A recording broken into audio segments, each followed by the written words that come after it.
Hello friends, welcome to my channel. I am Rutuja Ranbhare, lecturer in Electronics and Telecommunication Engineering Department. आज हम देखेंगे control system and PLC में से unit 1 basics of control system. इसमें हम पढ़ेंगे what is control system, block diagram of control system, requirement of good control system, classification of control system and difference between open loop and close loop system. पहले हम देखते हैं कि control system क्या है। डिजायर्ड आउटपुट पाने के लिए जब डिफरेंट एलिमेंट्स हम इकट्ठा करके जो सिस्टम बनाएंगे उसे हम कंट्रोल सिस्टम कहेंगे। When a number of elements are combined together to form a system to produce desired output, then the system is referred as control system. Control system को अच्छी तरह से जानने के लिए हम देखते हैं block diagram of the control system. ये जो फिगर है वो ब्लॉक डायग्राम दिखा रही है। इसमें ये जो कंट्रोलर है वो मेन पार्ट है जो पूरे सिस्टम को कंट्रोल करेगा, और ये जो प्लांट है वो कोई भी ऑटोमेटेड इंडस्ट्री हो सकती है या फिर हम जो डे टू डे लाइफ में यूज करते हैं इलेक्ट्रिकल इक्विपमेंट, उनमें से कोई भी एक इक्विपमेंट हो सकता है, जैसे कि इलेक्ट्रिक आयरन, वाटर मोटर, या फिर ऑटोमेटिक वॉशिंग मशीन, टोस्टर। इनमें से कोई भी प्लांट की जगह हम रख सकते हैं, और ये जो प्लांट में से आया हुआ ये आउटपुट है वो सिस्टम का फाइनल आउटपुट होगा। अब यहाँ पे देखिए एक फीडबैक एलिमेंट है।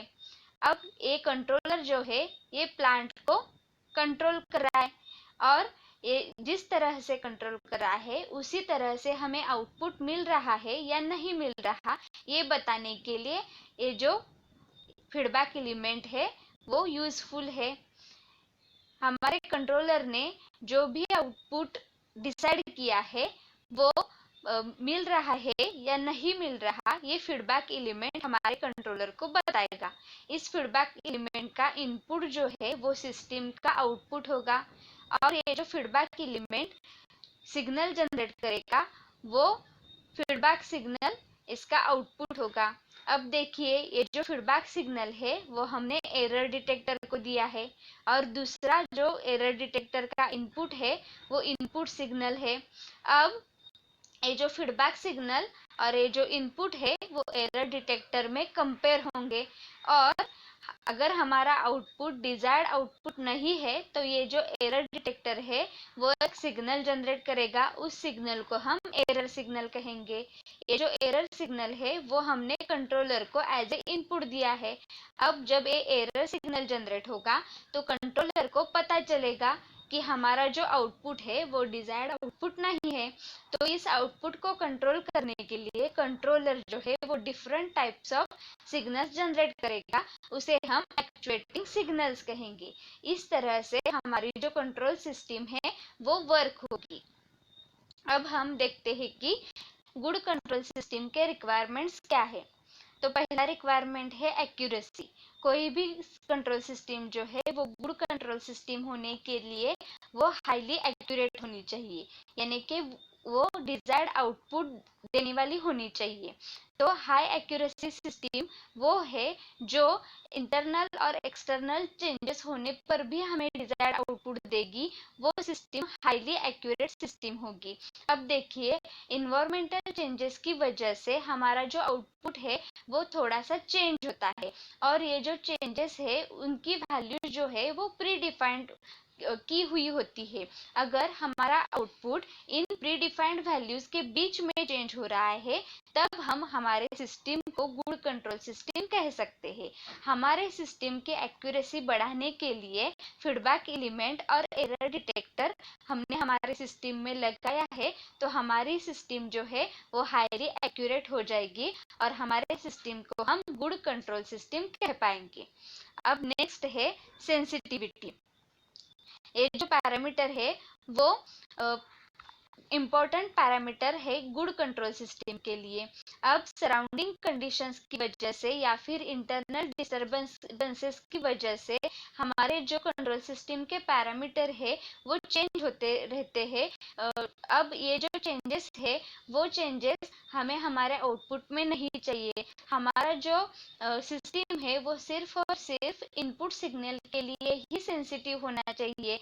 तो जो सिस्टम डिस्टरबेंसेस को या फिर इंटरनल चेंजेस को महसूस किए बिना डिजायर्ड आउटपुट देता है वो सिस्टम गुड कंट्रोल सिस्टम होता है। नेक्स्ट है स्टेबिलिटी। ये एक बहुत ही इम्पोर्टेंट पैरामीटर है गुड कंट्रोल सिस्टम का।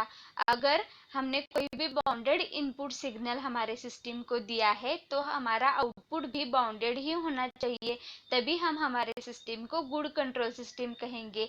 यानी कि अगर हमने इनपुट को 0 दिया है तो हमारा आउटपुट भी 0 ही होना चाहिए, तभी हमारी सिस्टम जो है वो गुड कंट्रोल सिस्टम होगी। नेक्स्ट है बैंडविड्थ। हमारे सिस्टम की फ्रीक्वेंसी ऑपरेटिंग रेंज जो है वो बैंडविड्थ डिसाइड करता है। इसीलिए जिस सिस्टम का बैंडविड्थ मैक्सिमम होगा उस सिस्टम को हम गुड कंट्रोल सिस्टम कहेंगे। नेक्स्ट है स्पीड। हमारे सिस्टम का जो स्पीड है वो हाई होना चाहिए, यानी कि मिनिमम टाइम में हमारा आउटपुट आना चाहिए। तो जो सिस्टम मिनिमम टाइम में डिजायर्ड आउटपुट देता है उस सिस्टम को हम हाई स्पीड वाला गुड कंट्रोल सिस्टम कहेंगे। नेक्स्ट है ऑसिलेशंस। अब हमारा जो आउटपुट है उस आउटपुट में कुछ ना कुछ ऑसिलेशंस आते रहते हैं। जिस सिस्टम में ऑसिलेशंस कम है और जो सिस्टम फाइनली स्टेबल आउटपुट देता है उस सिस्टम को हम गुड कंट्रोल सिस्टम कहते हैं। अब हम आगे देखते हैं classifications of control system. Basically there are two types of control system, open loop control system and closed loop control system. पहले हम देखते हैं ओपन लूप कंट्रोल सिस्टम क्या होती है। ये जो फिगर है वो ओपन लूप कंट्रोल सिस्टम दिखा रहा है। यहाँ पर देखिए कंट्रोलर एंड प्लांट और प्रोसेसर, ये दो ही एलिमेंट प्रेजेंट है और ये जो प्रोसेसर का आउटपुट है ये हमारे सिस्टम का फाइनल आउटपुट है। अब देखिए ये जो कंट्रोलर है वो प्रोसेस या प्लांट को कंट्रोल करेगा और हमें फाइनल आउटपुट मिल जाएगा, लेकिन ये फाइनल आउटपुट जो है वो डिजायर्ड आउटपुट है या नहीं ये इस कंट्रोलर को पता ही नहीं चलेगा और हमारा जो आउटपुट है वो डिजायर्ड हमें नहीं मिल पाएगा। यानी कि जिस कंट्रोल सिस्टम में फीडबैक एलिमेंट नहीं है उस कंट्रोल सिस्टम को हम ओपन लूप कंट्रोल सिस्टम कहते हैं। पल्स क्या है ओपन लूप कंट्रोल सिस्टम के, ये देखिए ये एक हैंड ड्रायर है। अब हैंड ड्रायर जो है वो हमारे हाथ को सुखाने के लिए बनाया गया है। हम क्या करते हैं हैंड ड्रायर के नीचे हमारे गीले हाथ रखते हैं। जब हम हमारे हाथ हैंड ड्रायर के नीचे रखते हैं तो ये हॉट एयर ब्लो करता है और जब हम हाथ निकाल लेते हैं तो ये स्टॉप हो जाता है। यानी कि हमारे हाथ सूखे हैं या फिर गीले हैं ये सिस्टम ये ऑब्जर्व नहीं कर रहा है, इसीलिए हैंड ड्रायर जो है वो एक ओपन लूप सिस्टम है। नेक्स्ट हम देखते हैं कि ऑटोमेटिक वॉशिंग मशीन। ये देखिए ऑटोमेटिक वॉशिंग मशीन जो है वो अच्छे से कपड़े वॉश करने के लिए बनाया गया है, लेकिन जब हम कपड़े वॉशिंग के लिए डालते हैं तब हम इसमें एक प्री डिफाइंड टाइम सेट करते हैं और उसी टाइम के लिए ये वॉशिंग मशीन शुरू होता है और उस टाइम पीरियड के बाद ये वॉशिंग मशीन अपने आप बंद हो जाता है। लेकिन ये मशीन ये नहीं देखता कि हमारे कपड़े अच्छे से धुले हैं या नहीं है, यानी कि ये जो वॉशिंग मशीन है वो आउटपुट को ऑब्जर्व नहीं कर रहा है, इसीलिए ऑटोमेटिक वॉशिंग मशीन जो है वो ओपन लूप कंट्रोल सिस्टम है। नेक्स्ट एग्जाम्पल है ब्रेड टोस्टर का। अब ये जो ब्रेड टोस्टर है वो ब्रेड को टोस्ट करने के लिए बनाया गया है। इसमें भी हम एक प्री डिफाइंड टाइम सेट करते हैं और ये जो मशीन है वो ये नहीं देखता कि आपके जो ब्रेड है वो टोस्ट बने हैं या फिर वो जल रहे हैं। यानी कि ब्रेड टोस्टर जो है वो एक ओपन लूप सिस्टम है। अब हम देखते हैं कि क्लोज लूप कंट्रोल सिस्टम क्या होता है। ये जो ब्लॉक डायग्राम है वो क्लोज लूप कंट्रोल सिस्टम दिखा रहा है। यहाँ पर देखिए, यहाँ पर एक कंट्रोलर है। ये जो कंट्रोलर है वो प्रोसेस या फिर प्लांट को कंट्रोल कर रहा है, और प्लांट का या फिर प्रोसेस का जो आउटपुट है वो हमारे सिस्टम का फाइनल आउटपुट है।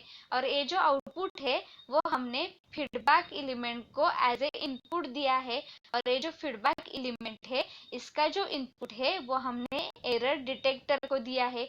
यानी कि इस सिस्टम में फीडबैक एलिमेंट और एरर डिटेक्टर दोनों प्रेजेंट है, जिससे कंट्रोलर को पता चल जाएगा कि कंट्रोलर जो प्लांट या फिर प्रोसेस को कंट्रोल कर रहा है वो प्लांट और प्रोसेस आउटपुट जो है वो सही दे रहा है या नहीं। यानी कि जिस कंट्रोल सिस्टम में फीडबैक एलिमेंट और एरर डिटेक्टर दोनों प्रेजेंट है उस सिस्टम को हम क्लोज लूप कंट्रोल सिस्टम कहेंगे। अब हम देखते हैं कि एग्जाम्पल्स क्या है क्लोज लूप कंट्रोल सिस्टम के। पहला एग्जाम्पल है ऑटोमेटिक इलेक्ट्रिक आयन। ये जो आयन है वो ऑटोमेटिकली कंट्रोल्ड होती है। जब हमें कॉटन कपड़ों को आयन करना होगा तो इसका टेम्परेचर अलग होता है, सिल्क कपड़ों को आयन करने के लिए इसका टेम्परेचर अलग होता है। जब हम इसे कॉटन कपड़ों को आयन करने के लिए सेट करते हैं तो एक पर्टिकुलर टाइम के बाद जो है अपने आप ऑफ हो जाता है। जब इसका सरफेस कॉटन कपड़ों के को आयरन करने जितना गर्म हो जाए तो ऑटोमेटिकली ये ऑफ होगा, और आयरन करते करते जब ये आयरन जो है वो ठंड हो जाएगी तब ये ऑटोमेटिकली ऑन हो जाएगा। तो इस आयरन को पता चल रहा है कि हमारे सरफेस का जो टेम्परेचर है वो सही है या नहीं है, इसीलिए ये जो ऑटोमेटिक इलेक्ट्रिक आयरन है वो क्लोज लूप कंट्रोल सिस्टम है। अगला हम देखते हैं कि सर्वो वोल्टेज स्टेबलाइजर। अब देखिए ये सर्वो वोल्टेज स्टेबलाइजर जो है वो आउटपुट वोल्टेज जो है वो कंट्रोल करता है। यानी कि अगर इसके आउटपुट को 50 वोल्ट वोल्टेज लेने वाला डिवाइस हम कनेक्ट करेंगे तो ये उसे 50 वोल्ट का वोल्टेज देता रहेगा, और आने वाले वोल्टेज को जो है वो ये कंट्रोल करेगा। यानी कि जो डिजायर्ड आउटपुट है वो देने के लिए ये सक्षम होता है। इसीलिए सर्वो वोल्टेज स्टेबलाइजर एक क्लोज लूप कंट्रोल सिस्टम है। अगला हम देखते हैं वाटर लेवल कंट्रोलर। अब ये वाटर लेवल कंट्रोलर जो है वो क्या करता है कि आपके टैंक का जो वाटर लेवल है वो सही है या नहीं ये कंट्रोल करता है। यानी कि इसमें अगर हमने दो लेवल कनेक्ट किए हैं लो और हाई, तो जब ये लो लेवल पे होगा तो ये अपने आप वाटर मोटर को स्टार्ट कर देगा और आपके टैंक को भर देगा, और जब ये हाई लेवल पे जाके टैंक फुल हो जाएगा तब ये अपने आप से बंद हो जाएगा। यानी कि वाटर लेवल कंट्रोलर जो है वो भी क्लोज लूप कंट्रोल सिस्टम का ही एग्जांपल है। अब हम देखते हैं difference between open loop and close loop system क्या है। फर्स्ट डिफरेंस है ओपन लूप सिस्टम में फीडबैक एलिमेंट जो है वो अब्सेंट होता है, और क्लोज लूप सिस्टम में फीडबैक एलिमेंट जो है वो ऑलवेज प्रेजेंट होता है। नेक्स्ट है एरर डिटेक्टर जो है ओपन लूप सिस्टम में अब्सेंट होता है और क्लोज लूप सिस्टम में ऑलवेज प्रेजेंट होता है। नेक्स्ट है ओपन लूप सिस्टम जो है वो क्लोज लूप सिस्टम से स्टेबल होती है, और क्लोज लूप सिस्टम जो है वो अनस्टेबल होती है। नेक्स्ट है ओपन लूप कंट्रोल सिस्टम जो है वो कंस्ट्रक्शन के लिए इजी होती है, और क्लोज लूप सिस्टम जो है वो कंस्ट्रक्शन के लिए कॉम्प्लिकेटेड होती है। नेक्स्ट है ओपन लूप कंट्रोल सिस्टम जो है वो इकोनॉमिकल होती है, यानी कि वो सस्ती होती है, और क्लोज लूप सिस्टम जो है वो कॉस्टली होती है। नेक्स्ट है ओपन लूप सिस्टम जो है वो स्मॉल बैंडविड्थ होती है ओपन लूप सिस्टम की, और क्लोज लूप सिस्टम की जो बैंडविड्थ है वो लार्ज होती है।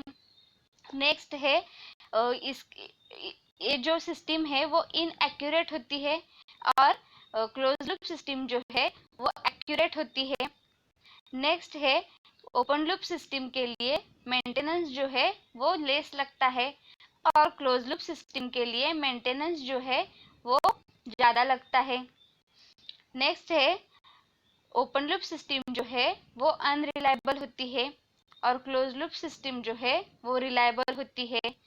Examples of open loop system है हैंड ड्रायर, टी मेकर, और examples of close loop system है servo voltage stabiliser, electrical iron या फिर वाटर लेवल कंट्रोलर। आज के लिए बस इतना ही। Thanks for watching. Please like, share and subscribe.